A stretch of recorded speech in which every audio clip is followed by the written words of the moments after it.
축복하기를 원합니다.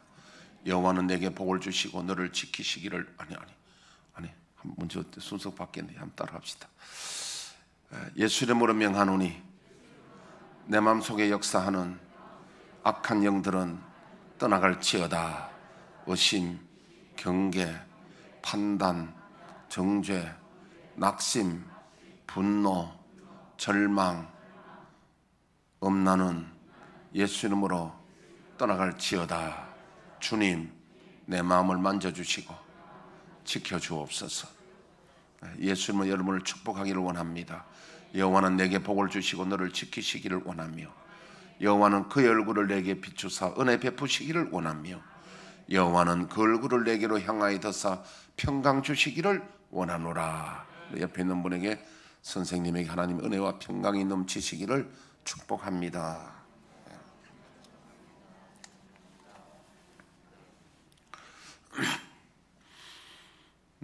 저는 의도하지 않았지만은 설교를 저는 주로 시리즈로 많이 설교를 하게 되었고요. 제가 의도하는 바는 아닌데 성격상 그런가 봅니다.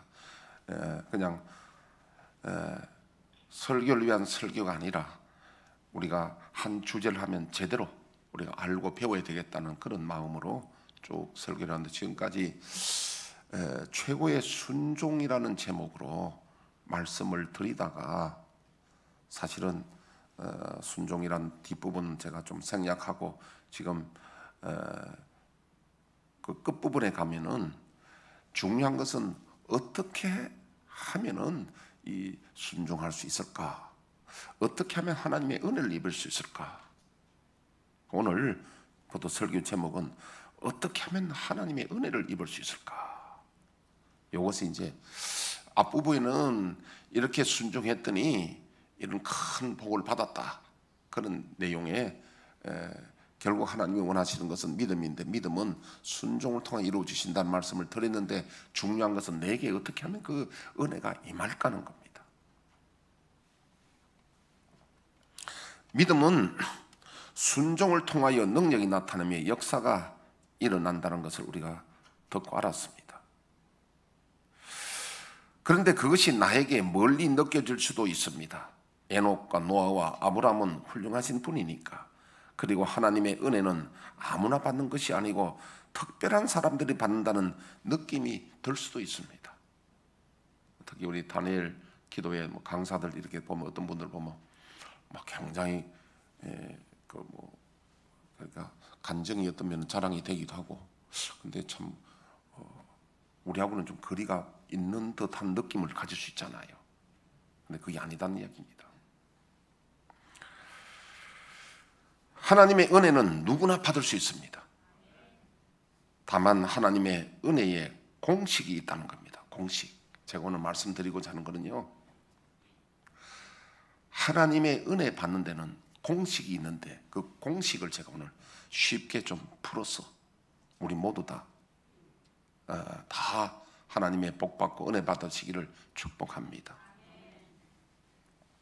수학에만 공식이 있는 게 아니에요. 운동에도 공식이 있습니다. 골프도 그렇고요, 당구도 그렇고, 모든 운동도 다 보면요, 배드민턴도 그렇고 공식이 다 있어요.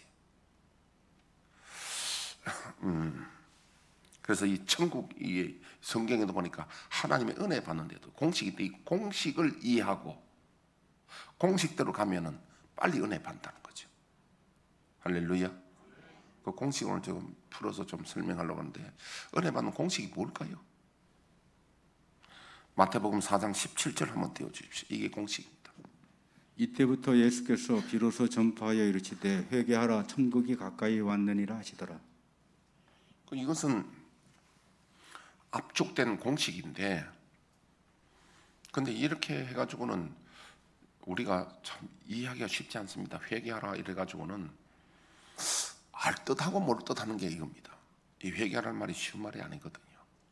오늘 이것을 제가 좀 풀어서 여러분들이 공식을 좀 풀어서 오늘 여러분들이 알아듣기 쉽게 좀 말씀을 드리려고 합니다.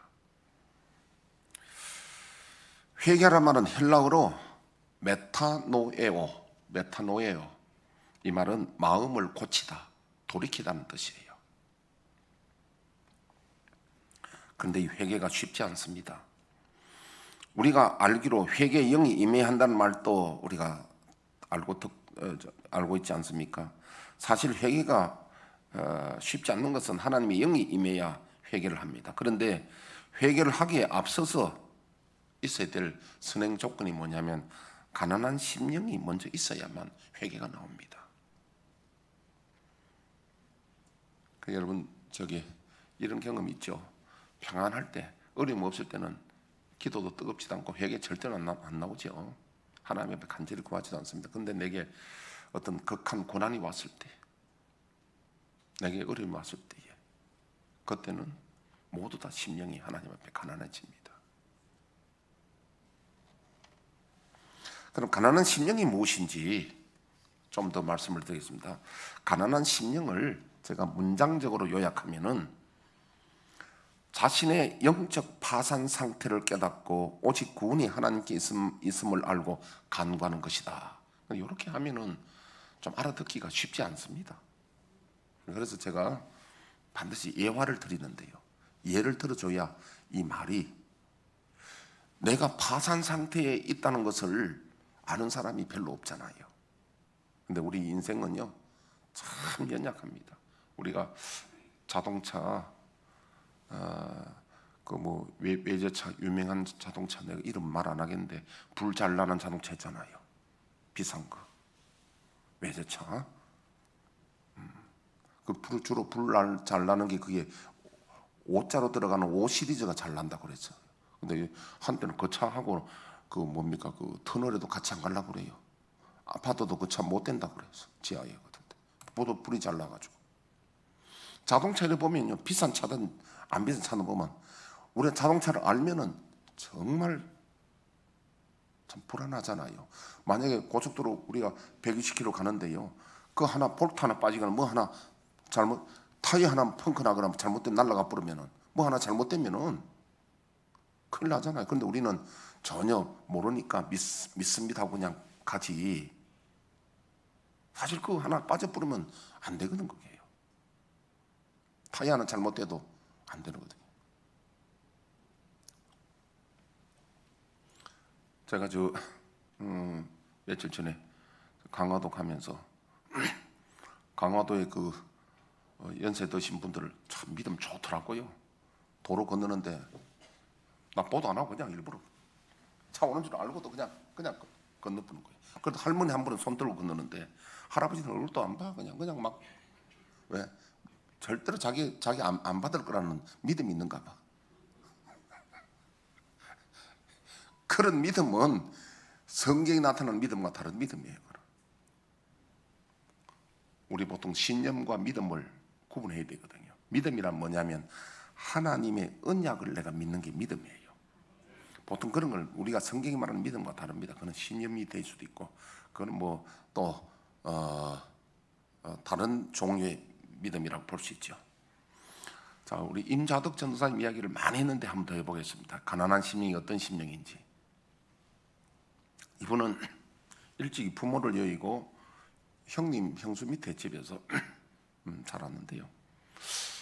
고등학교 때까지만 하더라도 마라톤도 하고 상당히 체력이 좋은 사람인데 어떻게 10대 말에 아마 뇌출혈이 있어가지고 그 사람이 반신불구가 됩니다. 그래서 왼쪽 팔이 늘 이게 반신불구가 되니까 이렇게 돼서 이렇게.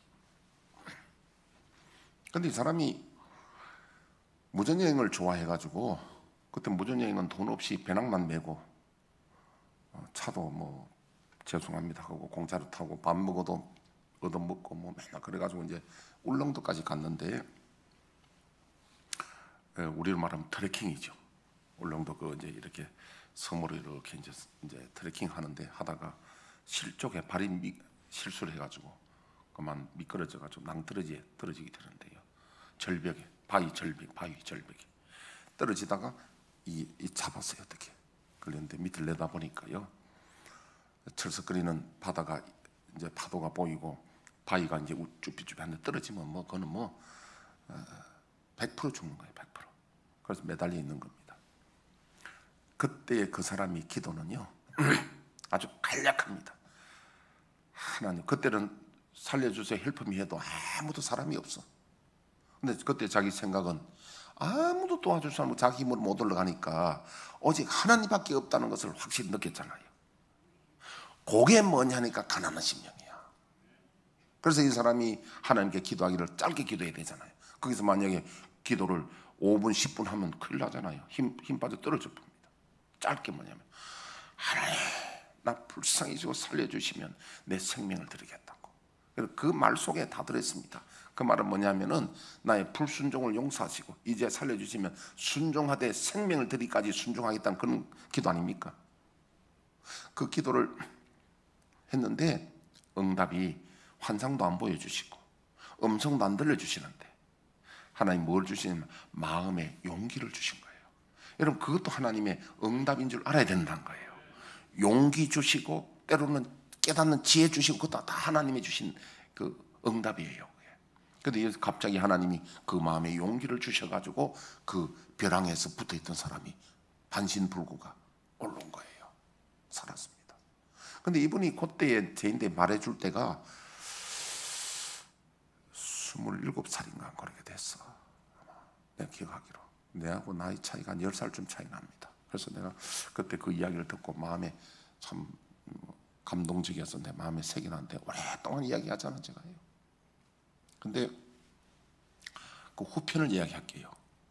제가 30대인데 35세 전이에요. 부산에 있을 때 전도사 때 뭡니다. 그래 교인들 몇 데리고 그때는 포니2가 뭐 더러움 안 타고 아무데나 잘 올라가고 막 포니2가 참 차가 괜찮았어. 고급차는 아닌데 뭐 산도 잘 올라가고 그래요. 그 이제 타고 교인 몇 명 태워가 금정산에 밤에 이제 기도하러 그때 이제 갔었어요. 갔는데 가면은 바위가 있어가지고 흩어져 가서 이제 이렇게 이제 기도하다가 내가 이제 신호하면 다시 모이고 이렇게 오고 이랬는데 흩어져 기도하는데 보니까 앞에 저는 보니까 바위가 제법 그 산의 중에서는 제법 큰 바위예요. 높이가 한 2m 40 정도 뭐 그리고 좀 올라가면 펑펑해요. 그래서 그때는 구두를 신고 해서 이제 이게 올라가기가 쉽지 않더라고요. 올라가고 싶은데.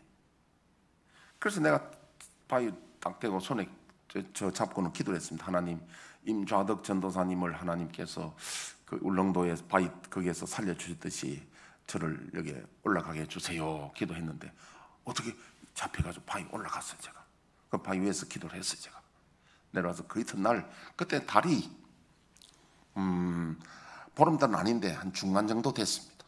그 희미하게 달빛이 이렇게 있는데 그렇게 기도하고 이제 교인들하고 내려왔는데 그 이튿날 또 갔어요. 그 이튿날은 제가 첫날은 구두 신고 왔는데 그 이튿날은 나이키 운동화에다가 그때 나이키 운동화가 고급이었어요. 운동화 신고 그다음에 더 간편한 옷을 입고 가서 기도하고 근데 그 바위에 또 올라가서 기도를 하는데 제 마음에 어떤 생각이 드냐면 어제 내가 기도 안 해도 올라갈 수 있는 바위인데 하나님의 은혜가 아니고 올라갈 수 있는데 내가 기도했을지도 모른다 이런 생각이 딱 드는 거야. 그게 누가 주는 마음입니까? 사탄의 시험이야. 그 내가 아멘 하면 안 되는데 아멘 했다는 거야. 내가 동의했다니까. 그럴지도 모른다. 올라갈 수 있는데 근데 오늘은 내가 이제 운동화도 신고 왔으니까 오늘은 기도 안 하고 올라간다 싶었어요. 기도 안 하고 올라가려고 팔을 뻗쳐서 뭐 잡아보려고 해도 어제는 잡히는데 오늘 안 잡히는 거예요. 아무도 못 올라가겠어. 어제는 어떻게 올라갔지 내가? 구두 신고. 그런데 빙빙빙빙빙 돌다가요. 도는데 한 군데 물컹한 거야. 손을 이렇게 빙빙빙빙빙 이렇게 잡으려고 이렇게 하는데 한 군데 물컹해. 뭘까? 물컹한 게.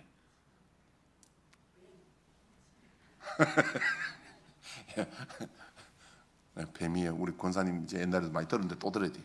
뱀이 아니라 물컹한데 제가 라이트를 켜고 이게 탁 보니까요. 내가 이 시골 사람이잖아요. 시골 사람이라서 뭐 지네 같은 이런 건 보통 뭐 이만한 건 보통 보잖아요. 그런데 내 혁띠만한 거야. 두께가 혁띠만한 게 시커먼 게요.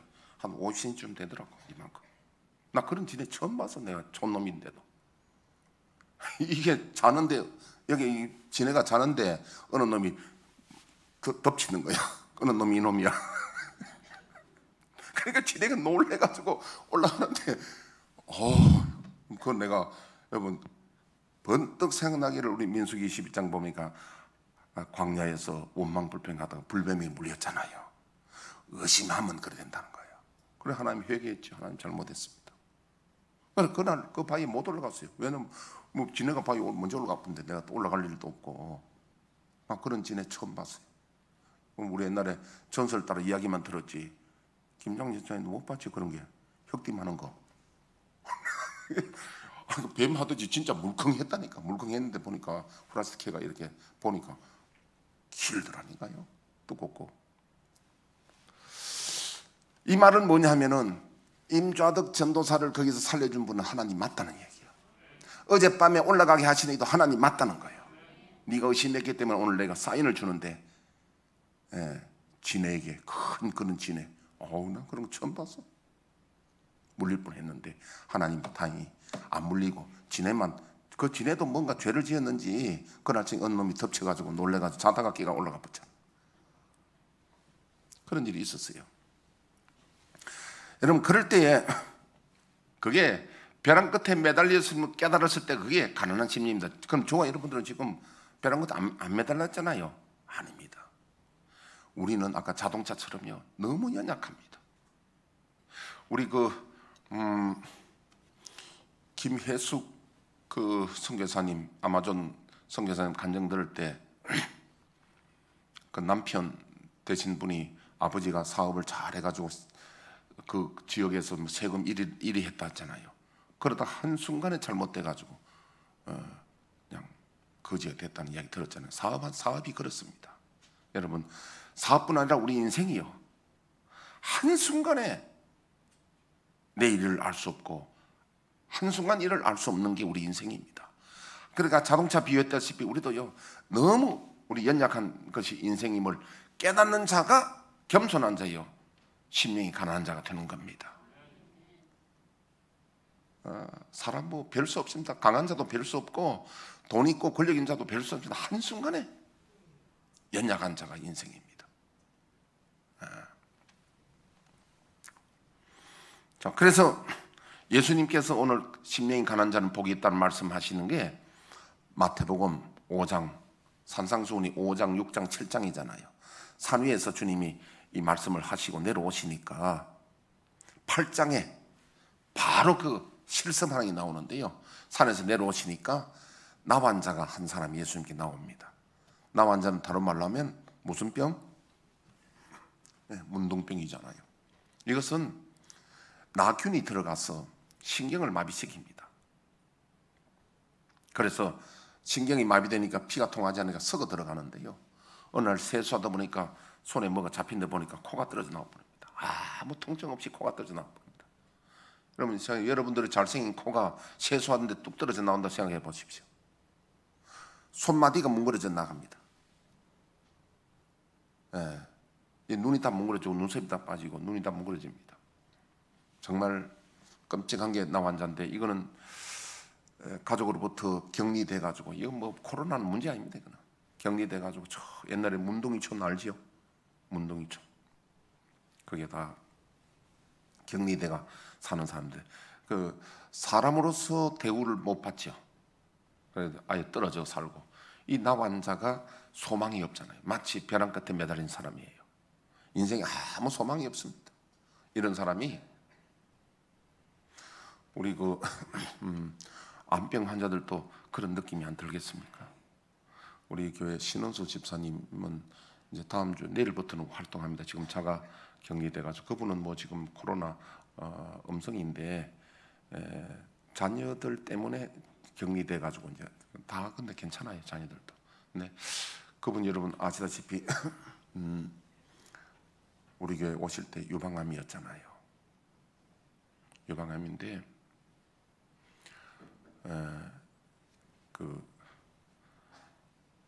이 항암 주사를 3번 맞는데 내인데 와서 그러더라. 목사님 도저히 못 맞겠습니다. 죽겠습니다.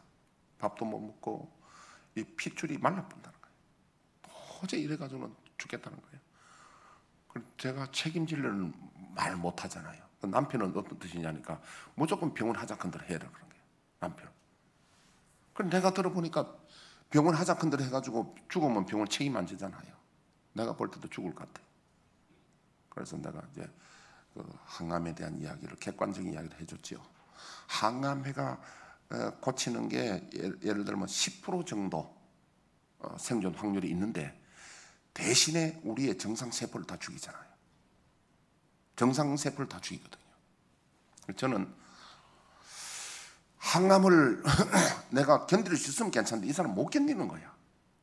그래서 하여튼 뭐 그래서 이분이 저도 항암 안 하는 게 좋겠다는 쪽으로 이야기했고, 그래서 남편에게 무지하게 욕 듣고 부모님들에게도 해가지고 의사들에게도 욕 듣고 해가지고 항암을 끊어버렸어요. 항암 끊고 그 다음에 이제 이분이 이제 옥상에 올라가서 벌침을 맞는데, 얼마나 이분이 뭐랄까요, 겨드랑이에 벌침 맞기가 보통은 안 놔주거든요. 겨드랑이는 하루에 10마리도 더 직접 맞고, 하여튼 10몇 마리씩 맞았어요, 매일같이. 그러니까 나중에는 겨드랑이에 몽골이가 서는 거야. 그러니까 이게 우리는 암인 줄 알고 그래가지고 어쨌든 간에 중간 이야기 생략하고 병원에 가서 초음파하고 해봤더니 암이 안 보인다는 거야. 그 몽알이는 뭐냐면 벌침을 세게 나가지고 그래가지고 지금은 여러분 신혼집도 초음파에도 암이 없어요. 할렐루야.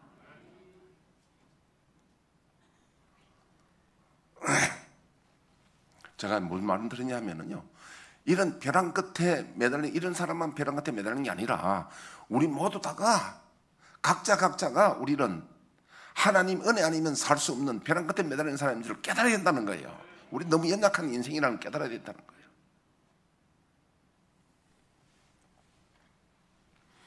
그래서 나 혼자 예수님 앞에 무릎을 꿇고 간구했는데 우리 주님이 그의 믿음을 보시고 가난한 심령을 보시고 주님 만져주시고 깨끗하게 해주셨어요. 이건 역사적인 사실입니다. 그 다음에 백부장, 이건 로마의 장교지요. 100명을 거느리는 아마 대대장쯤 되겠죠, 장교가. 이때는 여러분 우리나라 옛날에 일개 순사가 얼마나 무서웠습니까? 애들 울 때도 순사 온다 하면 끝이잖아요.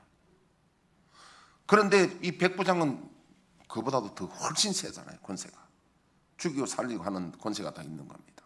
그런데 이 사람이 이방인데도 하나님을 얼마나 잘 믿느냐 하면 예수님께 찾아와 하인을 위해서, 하인 하나 죽어도 뭐 아무 상관없지만 하인을 위해서 예수님께 간구합니다. 예수님이 백부장 집에 와서 고쳐주려 할 때 주님 저희 집에 오심을 감당치 못하겠나이다. 뭐 청소를 안 해서 오던 부담스럽다 그런 말이 아니고요, 자기가 같이 천한 이런 죄인의 집에 하나님의 아들이 오심을 감당치 못해 부끄럽다는 거죠. 말씀만 하옵소서. 그래서 그 예수님 보시고 이스라엘에서도 이만한 믿음을 내가 못 보았다는 거예요. 왜냐하면 이 백부장이 예수님을 메시아임을 알아봤다는 거예요. 이분이 말씀하시면 자기 하인이 고치고 문제가 해결된다는 걸 알았다는 거예요. 그래서 예수님이 말씀하는 그 순간에 백부장의 하인이 취함을 받았습니다. 바람과 바다를 잔잔케 하셨습니다. 예수님 제자들과 함께 배 타고 갈릴리 호수 바다를 건너가는데, 이제 원래는 호수인데 물이 호수가 크니까 바다를 합니다. 물이 많으면 바다예요. 건너가는데 풍랑이 일어서 헬몬 산에서 가끔 그런 찬바람이 내려오고 밑에 남쪽에서 뜨거운 바람이 만나면 풍랑이 일어나고 돌풍이 일어납니다. 그래서 배가 전복할 위기에 빠졌습니다. 제자들은 어부라서 상황을 잘 압니다. 근데 물이 막 배에 들어오고 지금 막 배가 막 흔들리는데 예수님은 주무시고 계시는 거예요. 그래서 제자들이 예수님을 깨웠습니다. 주님, 우리가 죽게 되었나이다. 예수님이 일어나셔서 제자들을 나무랍니다. 어찌하여 무서워하느냐, 믿음이 적은 자들하고. 주님이 책망하시고는 바람과 바다를 명하십니다. 바람아 그쳐라, 바다야 잠잠하라. 주님 말씀하시니까 바람이 그치고 바다가 잔잔해졌습니다. 왜 주님 이걸 보여주시냐면은 예수님이 메시아심을 보여주신 거예요.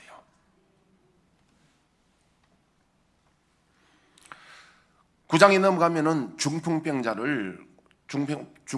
예수님 올 수가 없으니까 사람이 들것에 들어다가 이렇게 와서 예수님 앞에 나옵니다. 그들의 믿음을 보시고 예수님 중풍병자를 고쳐주시고요. 회당장 야이로의 딸을 고쳐주시고 12의 혈루증 환자를 고쳐주시고 맹인의 눈을 뜨게 하시고 벙어리를 고쳐주시고 15장에 가보니까 가난한 여인의 딸을 고쳐주십니다. 모두 다 주님 앞에 가난한 심령으로 나올 때 은혜를 입는다는 이야기입니다. 누구니 병만 고치는 게 아니라 우리의 경제 문제, 자녀 문제, 가정 문제, 모든 믿음 문제, 모든 문제를 하나님 앞에 은혜 받는 비결은 나의 파산 상태를 인정하고 하나님 외에는 구원이 없습니다.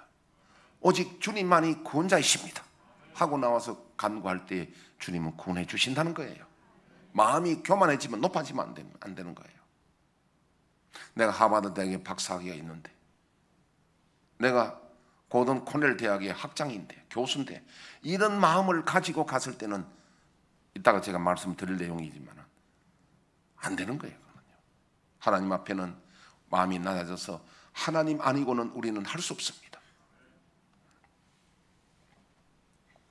근데 참 이렇게 묘한 거 보면요, 신학교 학생들 중에서 자기가 공부도 좀 잘하고 자기가 좀 능력이 있다고, 자기도 예를 들면 찬송도 인도 잘하고 설교도 잘하고 공부도 잘하고 이래서 그런 사람 자기가 생각합니다. 내가 나가면 큰 목회할 것이다. 그런 사람 큰 목회하는 거 못 봤어요. 우리 여기 유 목사님 계시지만은 교수님들이 큰 목회하는 것도 별로 없어요. 보면요. 왜 그러냐면 자기의 능력 가지고 능력을 의식하면 안 된다는 거예요. 나는 할 수 없는데, 그 조영기 목사님, 김삼화 목사님 이런 사람들은요, 옛날에 공부 잘한 게 아니라 거의 폐인이었잖아요. 오직 하나님의 은혜 아니면 살 수 없습니다 고백하는 자들에게 은혜를 입혀 주시는 거예요. 이게 하나님 나라 세계입니다.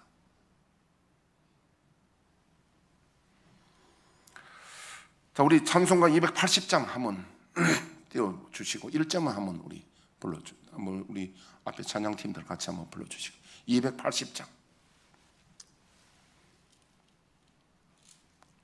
방송실 한번 아까 전에 280장 한번 띄우고 1절만 부르겠습니다.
부르시고, 그래요. 여러분, 회개가 먼저가 아닙니다. 회개 먼저 할 수 없어요.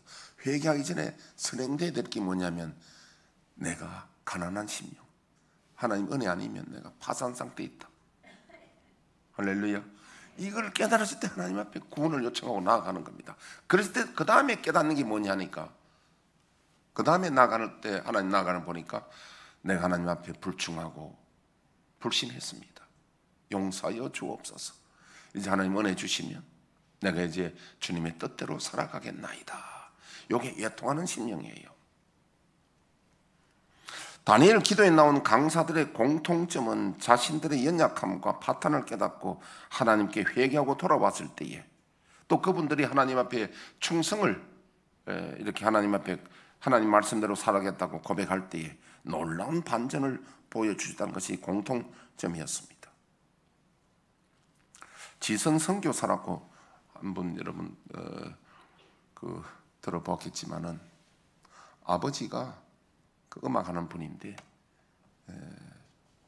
근데 이 사람이 아버지가 좀 성격이 좀 아주 좀 독특해가지고 한 곳에 오래 머물지 못하고 뭐 음반을 내가다 뭐 제대로 성공하지 못하니까 생활비를 못 주고 하니까 어머니가 공장 다니고 이러는데, 근데 거기다 어처증이 있어가지고 어머니를 때리고 폭행하고 해서 결국은 이 딸이 엄마에게 엄마 아버지 몰래 집 나가라고 워낙 맞고 사는 거 보니까 안 돼가지고 그 엄마는 집 나가고 없어져 버리고, 아버지가 도저히 자녀들 양육할 형편이 못 되니까 큰 집에 자기 형님 댁에, 대전에 있는 형님 댁에 자녀를 이 딸하고 아들 하나 있는 걸 맡깁니다. 여러분, 아버지도 못 키우는데 형님 댁에 맡겼으니 그 집에 서러움이 오죽 많았겠습니까? 말로 할 수 없는 서러움을 당합니다. 그래도 거기에 견디고 살고 자존심은 땅바닥에 있었는데 대학 가서 이제 하나님의 은혜를 체험합니다. 은혜를 체험하고 그때부터 이 사람이 삶이 하나님의 인도하심을 받아서 지금은 아름다운 가정도 이루시고, 또 유명한 지금 그 찬양팀, 남편은 이 유명한 드럼 치는 사람이고 뭐 작곡도 하고 해서, 그래서 지금은 아주 훌륭한 가정과 사역을 이루는 분인데, 자, 이분에게도요 하나님 만날 때에 그 가난한 심령에 나중에 회개하고, 이분이 특징이 뭐냐면 성경을 필사하기 시작했답니다. 성경을 이렇게 서다가요, 필사하다가 하나님의 음성을 듣고 때로는 이 성경 말씀이 크게 튀어나오고 뭐 그래서 뭐 굉장한 체험을 많이 한, 그래 지금은 삶이 완전히 반전됐죠. 여러분, 성경을 필사하다가 이 사람은 은혜를 받은 거예요. 그럼 지금 오늘 이 사람 외에 내가 수요일날 강사인 박성년 교수, 장형경 박사, 부인은 지금 과학 박사인데 이 부부 간증을 조금 제가 해드리려고 합니다. 빨리 제가 읽어나가겠습니다. 박성년 교수는 아버지가 이웃의 빚 보증으로 잘못돼가지고 빚더미에 앉았습니다. 1976년에 파라과이로 이민을 갑니다. 박성년은 중3 때 부모님과 한마디의 언언도 없이 자퇴를 합니다. 그 사실을 안 어머니가 너무 상심되어서 의식을 잃어버립니다.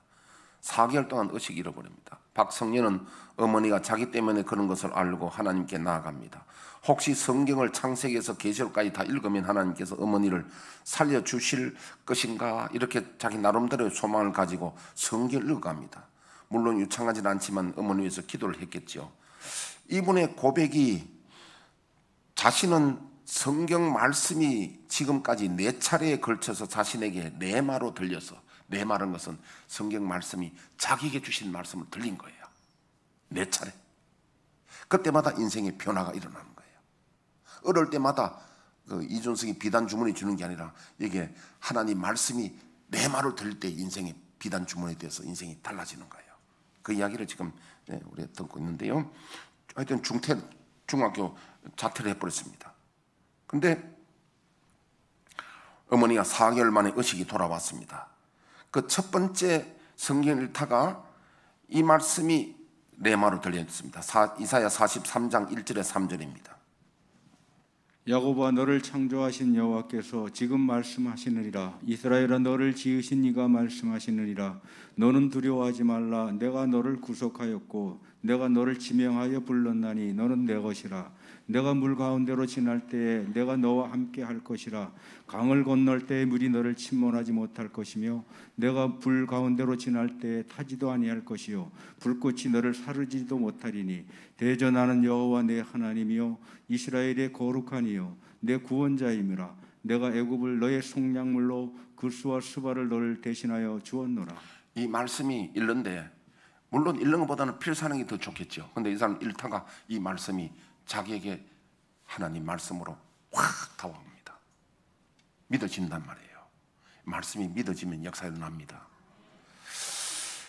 그래서 이 사람에게 어떤 변화가 일어나냐면 이 말씀 받은 후에 이제 여러분 중퇴했으니까 중학교 중퇴했으니까 중학교 중퇴한 사람이 지금 어떻게 여러분 교수가 될 수 있습니까? 그런데 이 사람 마음속에 하나님이 영어를 배워야 되겠다 하는 마음을 주셔가지고 근데 그 파라과이는 스페인어가 모국을 합니다. 스페인은 자동적으로 알게 되고 영어를 공부를 했습니다. 그래서 1년 후에 외국인 학교를 입학해가지고 외국 학교 졸업합니다. 고등학교를 다니다가 아버지가 동물 털가죽 털가죽 가공업을 공장을 시작해서 고등학교 중퇴하고 공장 일을 도왔습니다. 1년 정도 공장을 운영하던 때에 나라에서 야생동물 보호법을 만들어서 공장도 문을 닫게 되었습니다. 이때에 아버지도 빚이 많고 자기도 고등 중퇴하고 가정일을 도왔는데 이게 또 잘못됐습니다. 이럴 때 성경 읽을 때 두 번째 내만 말씀 들립니다. 베드로전서 1장 24절에서 26절입니다. 그러므로 모든 육체는 풀과 같고 그 모든 영광은 풀의 꽃과 같으니 풀은 마르고 꽃은 떨어지되 오직 주의 말씀은 세세토록 있도다 하였으니 너희에게 전한 복음이 곧 이 말씀이니라. 그래서 이 말씀이 자기에게 다가오는데 몇 시간을 눈물로 기도했습니다. 그런데 하나님 기도하는 중에 우리 인생은 풀과 같고 꽃은 영광은 꽃과 같으니까 육신 외에 살지 말고 영원한 것을 위하여 살아라. 그래서 그런 말씀을 주신 거예요. 그래서 어느 날 목사님, 자기 교회 목사님께서 이스라엘에서 학비 없이 공부할 수 있는 곳을 소개해 줘가지고 비행기 편도 비용만 가지고 이스라엘로 가서 고생하며 공부했습니다. 모르고 갔는데 가보니까 이스라엘 학비도 비싸고 생활비도 비싼데 죽을 고생하면서 공부를 했죠. 해가지고 이 사람이 이스라엘에서 공부한 그 전공이 뭐냐면 이스라엘의 고고학이었습니다. 고고학이니까 이스라엘 지역마다 전부 다 공부를 다 한 거죠. 근데 이제 졸업 후 미국 보스턴에 있는 고든 코넬 신학 대학원에 가기로 되어 있었습니다. 졸업 한 달 전에 팔레스타인 난민촌에서 전화가 왔습니다.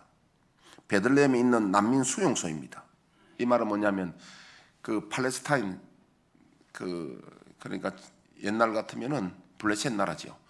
거기에 있는 난민촌을 이 베들레헴이 있는데 이 사람들은 감옥 한 가지죠. 난민촌에 갇혀 있으니까. 그러니까 이스라엘 모릅니다. 이 사람들에게 이제 이스라엘에 대한 강의를 이제 해달라는 거죠. 그래서 이분이 가서 한 달간 봉사하기로 생각하고 왜냐하면 졸업하면 미국 가야 되니까 그래서 강의를 합니다. 한 달 강의를 하는데 이미 그 아이들이 자기 마음에 와 있었고요. 하나님께서 세 번째 말씀을 주시는데 이사야 61장 1절에서 2절 말씀이에요. 주 여호와 영이 내게 내리셨으니 이는 여호와께서 내게 기름을 부으사 가난한 자에게 아름다운 소식을 전하게 하려 하심이라. 나를 보내사 마음이 상한 자를 고치며 포로된 자에게 자유를 갇힌 자에게 노임을 선포하며 여호와의 은혜의 해와 우리 하나님의 보복의 날을 선포하여 모든 슬픈 자를 위로하되. 예. 그래서 이 말씀 때문에 말씀에 순종해가지고 신학교를 포기합니다. 가서 편지를 내고 죄송하다고 편지하고 6년을 가서 그 팔레스타인 그 난민촌에서 섬기게 된 봉사하는데요. 물론 경제적으로도 어렵겠지만 그때 자기 아내를 만나게 됩니다. 그리고 6년 뒤에 미국 하버드 대학에서 연락이 왔습니다. 박사학위 공부하라고 연락이 옵니다. 자기는 옛날에 하버드 대학 한번 도전했다가 못 간 일이 있는데 여러분 미국 하버드 대학 유명하잖아요. 그래서 거기에 초청받아서 가서 박사학위를 받게 됩니다. 박사학위를 받고 나니까 자기가 공부하고 싶었던 고든 코넬 신학 대학원에 교수로 초빙받습니다. 자기가 그 가서 공부를 했는데 오히려 박사학위 받게 났는데 그 교수로 갑니다. 교수로 가서 작년까지도 학장으로 있으면서 교수로 있었답니다. 그리고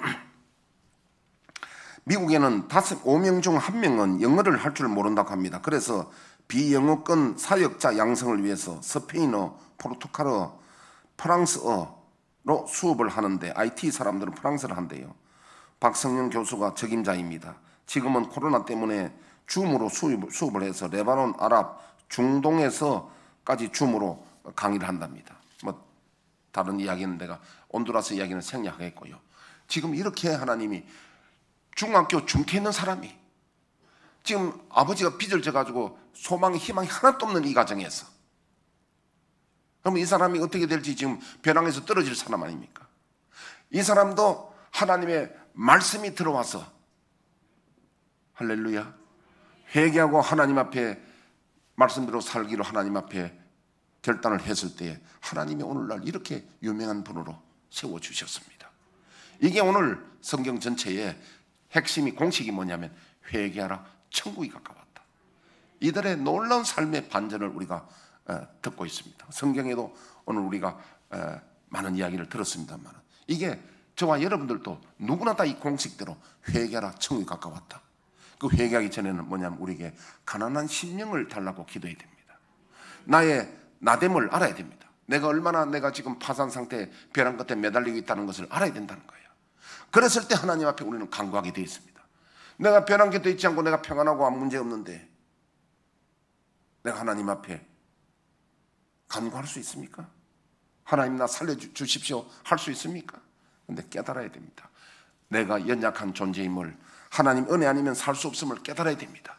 그럴 때에 우리는 가난한 심령이 되고 가난한 심령이 돼야만 회개할 수 있다는 거. 오늘 이 공식을 제가 말씀을 드릴 테니까 우리 모두 다 하나님의 은혜 받아서 우리 삶에 반전이 나기를 주의 이름으로 축복합니다. 다 같이 반주에 맞춰서 기도하겠습니다.